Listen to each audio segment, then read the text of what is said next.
Using non-canonical source material does not mean that we go throwing the baby out with the bathwater, as both testaments are filled with verses referring to non-canonical sources.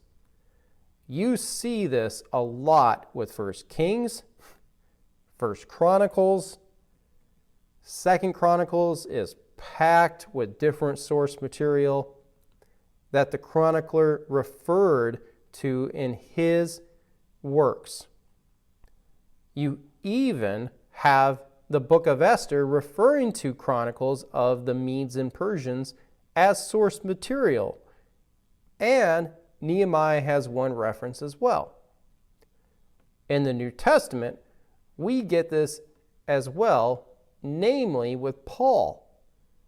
Paul, in 3 separate occasions, quoted Greek poets. Here with the Athenians, then with the Corinthians, and also with Titus. I couldn't find a primary source quote for this one, but all camps note the same reference to Epimenides. Also in 2 Timothy 3:8, it refers to Jannes and Jambres as the Egyptian magicians. But, as you can see, is that they are not named in the Exodus narrative. So, where did Paul get their names from? Well, there are a few possibilities. Number one is that the Damascus document from the Dead Sea Scrolls does mention Jannes. So it tells us that this tradition of their names predates the New Testament. Other options are the Apocryphon of Jannes and Jambres, and Origen said that this is where Paul got their names from. Then you can see that there were other sources that mention Jannes and Jambres by name as well.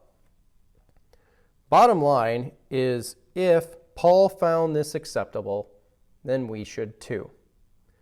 He also cited the life of Adam and Eve, an apocryphal work that describes Satan coming as an angel of light, and also the term third heaven, where we today would simply think of this as heaven.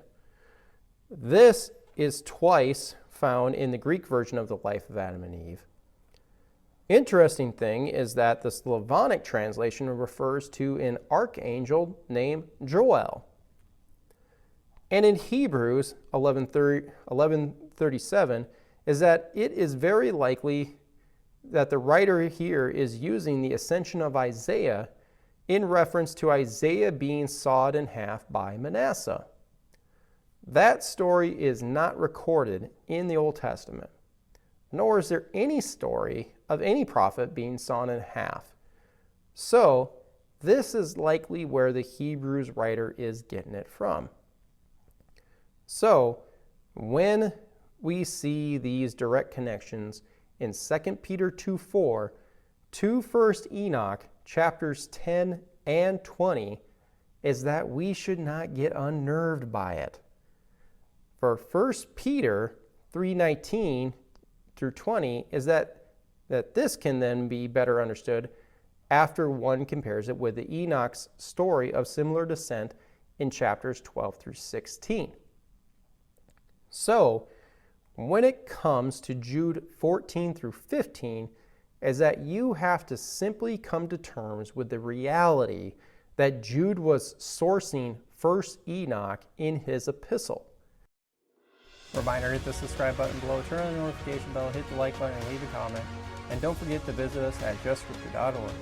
But in the meantime, stay salty.